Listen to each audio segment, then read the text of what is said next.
बिस्मिल्लाहिर्रहमानिर्रहीम। अल्लाहुम्मा सल्ली अला सय्यिदिना व मौलाना मुहम्मदिन। एजुकेशन ऑफ इस्लाम के नाज़रीन, आपको एक और वीडियो में खुशामदीद कहते हैं। आज की वीडियो में हम आपके लिए अपेंडिक्स का रूहानी इलाज लेकर आए हैं, जिसके पढ़ने से इंशाअल्लाह आपके अपेंडिक्स की दर्द में जो है वो ख़त्म हो जाएगी। तो वीडियो को एंड तक ज़रूर देखिएगा। अगर फर्स्ट टाइम है चैनल पे तो चैनल को सब्सक्राइब कर लें और साथ लगे बेल के आइकन को क्लिक कर लें, ताकि इस तरह की इस्लामिक इंफॉर्मेशन आप तक पहुंचती रहे।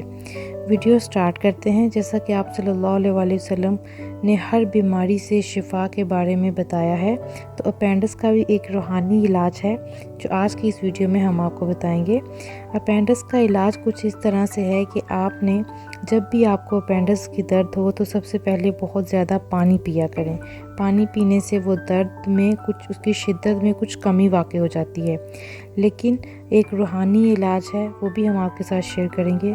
वो कुछ इस तरह से है कि आपने आयतल कुर्सी 11 बार और या अज़ीमु 7 बार, अव्वल आखिर 3 बार दरूद इब्राहिमी पढ़कर एक चुटकी नमक पर दम करके इसको पानी में डालकर पी लें।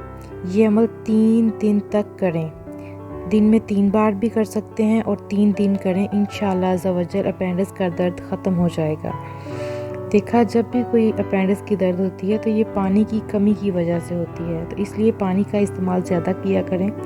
और अगर आपको वीडियो अच्छी लगी हो तो इसे लाइक करें। अगर फर्स्ट टाइम है हमारे चैनल पे तो इसको सब्सक्राइब करें और दीन इस्लाम की इंफॉर्मेशन दूसरे लोगों तक पहुंचाने में हमारा ताउन करें और इस कार खैर में हिस्सा लें और हमारी इस काविश को दूसरे लोगों तक ज़रूर पहुंचाएं। एजुकेशन ऑफ इस्लाम के नाज़रीन से गुजारिश है कि इस वीडियो को ज़्यादा से ज़्यादा शेयर करें। शुक्रिया।